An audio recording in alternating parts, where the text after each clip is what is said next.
Can we talk a little bit about evil? Sure.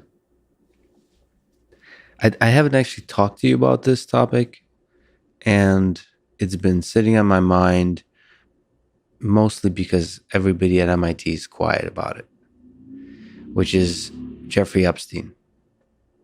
I didn't get a chance to experience what MIT was like at the time when Jeffrey Epstein was part of this, but it's I'd love to try to understand how evil was allowed to flourish in a place that I love. Whether you think, maybe let me ask the question this way. Was it the man evil or was the system evil? Or is evil too strong a word?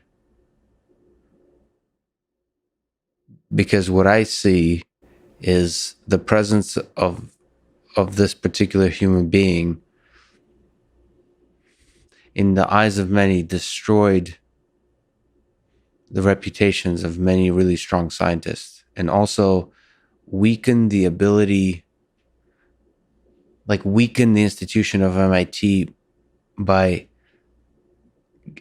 making everybody quiet, like almost making them unable to say anything interesting or difficult. Yeah. And what is that? And what am I supposed to We don't know. why is everyone quiet about Jeffrey? We I want to scream. No, we don't know. Obviously, I want to scream about it too, right? And I probably have said too much about Jeffrey Epstein. Look, something horrible happened. I don't know what it is, but something horrible happened. And, at the one thing that, okay, let's just do this. The first thing I need to do is I need to get rid of this woke crap about power differentials. Okay. In general, you can talk about hypergamy and power differentials are Russell conjugates of the same concept. Just the way particular proportions and symmetries are mathematically provable to be attractive in females to males, male attractiveness is largely determined by male competence and ability to amass power and success and all these sorts of things. The relationship between consenting adults is, quite frankly, not something I want to sort out.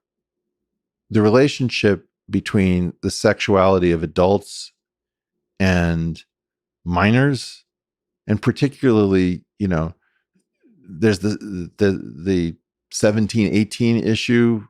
Mm-hmm. That's very different than 12, 13. We're talking about really sick depravity with respect to what it appears that Jeffrey Epstein was involved in at some level. I believe this story is super complicated, in part because I think one thing Jeffrey Epstein was doing was providing money, encouragement, and support to scientists. Another thing he was doing, I believe, was giving tax advice to very rich people. I believe another thing he was doing was hooking very wealthy people up with young adult females. Another thing he was doing, I think, was doing stuff with children that will curl your toes. So there's an entire spectrum of different stuff. And at the moment, nobody can pull apart or deconflate anything because the woke thing comes over it and says, I think it's disgusting that, a 43-year-old billionaire would be partying with a 23-year-old. Right. Yeah. Okay. Yeah. I don't want to adjudicate that. I'm worried about 12 and 14-year-olds that we're not talking about. But I don't think MIT was deep into pedophilia. My guess is that did not happen. I don't think that the scientists were the targets of the really sick, depraved stuff. It's my guess. My guess is that what you're looking at was a government construct. And it may have been our government. It may have been a joint government project. It may have been somebody else's government. I don't know. I believe that in part, We don't really understand Robert Maxwell. Sorry, who's Robert Maxwell? Ghislaine Father? Maxwell's father was very active in scientific publishing. I don't know where peer review came from. I would love to run down the relationship between peer review and Robert Maxwell. I would love to run down the missing fortune of Robert Maxwell and the mysterious fortune of Jeffrey Epstein, because I don't think Jeffrey Epstein ever ran a hedge fund. I don't think he was a money advisor the way people claimed. So there's two things I want to talk about. So one is the shallow conversations of woke identity politics that you're referring to seems to be removing everyone's everyone's willingness One of the things to talk about, like, what the hell is this person and how is he allowed? Most importantly, how do we prevent it in the future? And from the individual perspective, the question for me is the same question I ask about 1930s Nazi Germany. I've been reading way too much, probably, or not enough about that period currently. Is if I was in Germany at that time, what is the heroic action to take? When I think about MIT with Jeffrey Epstein, what is the heroic action to take? We're not talking about virtue signaling you action. wouldn't know what to do. I would not know what you're up against, Lex. You're not hearing me. The problem here is, what was Jeffrey Epstein? Well, that question might be the heroic action to take. That's all I'm trying to say. I'm just trying to get my first question. You have to map the silence with Jeffrey Epstein. What you're describing is a map of the silence at MIT. Yeah. Well, is there a map of the silence in Washington State around Jeffrey Epstein? The Bay Area, New York City? The amount of silence around Jeffrey Epstein should be telling you everything. The number of dogs that don't bark is like nothing we've ever seen. You're exactly correct, but I want to know, what is it telling us? Because what it's telling me is not some kind of conspiracy, but more a disappointing weakness. Not some kind of conspiracy? Is not some kind of conspiracy, You but got to be kidding. no, you're so afraid of saying the word conspiracy that you don't think it's a conspiracy? I just think it's people who I thought were my heroes just being weak. No. Be of good cheer, sir. A cheer? Be of good cheer. Of good cheer? Yeah. You think that there's a conspiracy? I think there is a conspiracy. That'd be a very impressive one. That's the scale of it. I tend to believe that large scale can only be an emergent phenomena. Really? I find this so fascinating. Yeah. Because I always see you as like a logic and love drive your soul. You're very logical. You're relentless. You got a lot of love in your heart. I believe that if you would review the video, where is it from? Dubai or Abu Dhabi, of the mysterious hit on the hotel guest. You ever seen this thing? No. Oh, What happened? it's the assassination in 2010, 10 years ago, of Mahmoud al-Mabou, something like that, in Dubai, where I believe 26 separate individuals on multiple teams are shown converging, coming in from all over the world on false passports, pretending to be tennis players or business people or vacationers. And all of these teams have different functions, and they murder this guy in his hotel room. And the Dubai, I guess, chief of police or security officer was so angered that he put together this amazing video that says, we can completely detail what you did. We caught you on closed circuit TV. We don't know exactly who you are because your disguises and your false passports. But yeah, 26 people converged to kill one. No, I don't believe you. I don't believe after COINTELPRO and Operation Paperclip and Operation Mockingbird, I don't know whether I should even bring up Rex 84. To not believe in conspiracies is an idiocy. So you have a sense that evil can be as competent or more competent. First of all, when evil wants to operate at scale, it needs to make sure that people don't try to figure out evil. When evil operates at scale, yes, from first principles, you have to realize that evil must not want it investigated. that's correct. the most efficient way to keep yourself from being investigated, if you are an evil institutional player who needs to do this repeatedly, is to invest in a world in which no one can afford to say the word conspiracy. You will notice that there is a special radioactivity around the word conspiracy. Yeah. We have provable conspiracies. We have admitted to conspiracies. You have been invited to conspiracies. There is no shortage. Conspiracies are everywhere. Some of them are mundane. Some of them are like price fixing cartels, or trade groups are generally speaking conspiracies. So the first thing you have to realize is that all of us are in a mimetic complex where you can be taken off the chessboard by saying conspiracy theorist. Good, done. It's like a one-line proof. We don't have to listen to Lex. He said he was a conspiracy theorist on this show. Okay.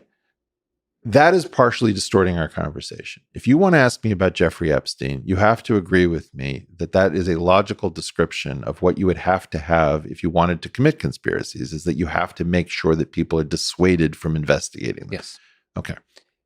But it's a fascinatingly difficult idea then, because the world with conspiracy theories and the world without conspiracy theories, to the shallow glance, looks the same. Well, my point, there is responsible conspiracy theorizing, where you look at the history of unearthed conspiracies, and just like you would with any other topic, just think about how different the rules in your mind are for conspiracy theorizing versus X theorizing, where X can be anything, right? It's like if I say to you, I can say the statement that average weight is not the same between widely separated populations. You'd say, yeah. I'd say average height is not the same between widely separated populations. You'd say, yeah. Then I say, in fact, no continuous variable that shows variation should be expected to be identical between widely separated. Of course, Eric. Like IQ. Whoa, hold on. Right? So we have a violent reaction to specific topics. So the first thing I want to do is just to notice that conspiracy has that built into everyone's mind. That's really important to state. Yeah, it's very interesting. And as a prerequisite, as you're saying, that would be the first step if you wanted to pull off a conspiracy in a competent way. You would have to first convince the world of that. I just watched the film 1971 about my favorite conspiracy of all time. I highly recommend it. 1971? Well, the film is titled 1971, and it's about the Citizens Committee to investigate the FBI, which was run by a student of Murray Gell-Mann, a physicist, and broke into FBI offices in Pennsylvania to steal files, which allowed Freedom of Information requests that discovered a huge conspiracy. It was a conspiracy that unearthed a conspiracy inside the federal government, a double conspiracy story, which launched multiple conspiracies. I think that the problem with modern Americans is that they are so timid that they don't even learn about the history of conspiracies that we have absolutely proven. So, with that done, Jeff Epstein, in my opinion, represented somebody's construction. I don't kind think of scary to think about. Yeah. Well, what part of the story isn't scary? I, in part, did something which I imagine may get me destroyed because I was more worried about being destroyed by somebody else I had a conversation with around Jeff Epstein. Right? So I'm just trying to let it be known that I don't know anything more than I've already said. Now, your friends at MIT, their problem is that Jeff Epstein showed up as the only person capable of continuing U.S. scientific tradition. You see, the U.S. scientific tradition is a little bit like the Russian. It's combative. Okay? And we're a free society and we act like a free society. We're a rich society and we research like we're a rich society. That is historically. And then came the 1970s. And William Proxmire and the Golden Fleece Awards and the idea that we're paying too much and these are welfare queens in lab coats and blah, blah, blah, blah. We need more transparency, more oversight. Everything went to hell. And the national culture of US science was lost. The thing that produced all this prosperity and security and power was lost. And then Jeff Epstein shows up. And a tiny number of funders, maybe Fred Kavli, maybe Yuri Milner, maybe who else would be in this category? Peter Thiel to an extent. Howard Hughes would be the largest of these things, which has different grant structures than the NIH, gave people a modicum of risk-taking ability. Mm-hmm. Okay, well, when Jeff Epstein showed up, everybody wanted to take risk in science. And suddenly a charismatic billionaire says, hey, I can make that work for you. Here's $100,000. Go research something crazy. Mm-hmm.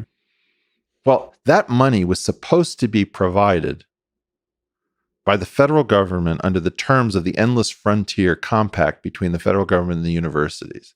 And the federal government and the taxpayers welched. Okay?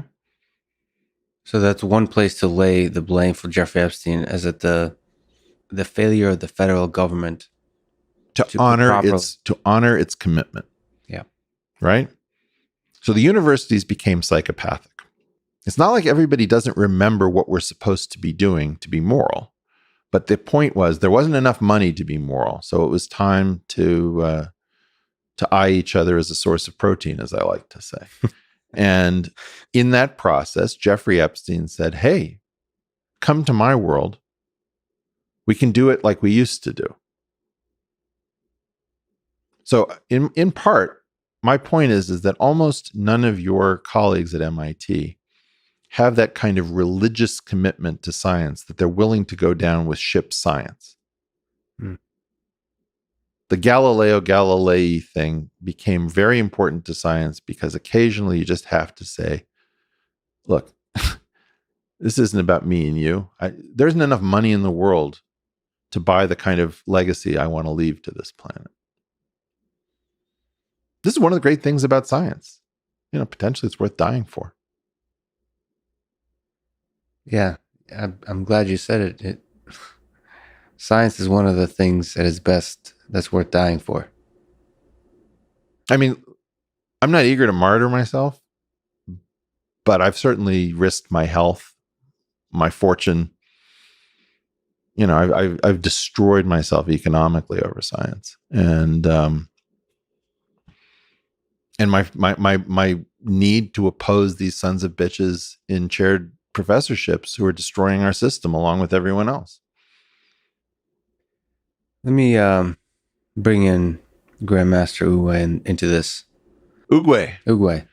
Master Uguay. I think he's a Grandmaster. Oh, that would make him a chess-playing turtle. So I read some Wikipedia. Uh-oh. So, Shifu is a master. There's apparently only one Grandmaster, and that's Uguay. Anyway. Is the phrase Grandmaster ever uttered in the script? I don't think so. I don't think so. But there's a story. Oh, there's off-script canon? I'm going to call Glenn Berger right now and find out if any of this is true. All right. You're not supposed to call out my journalistic integrity. But Master Uguay.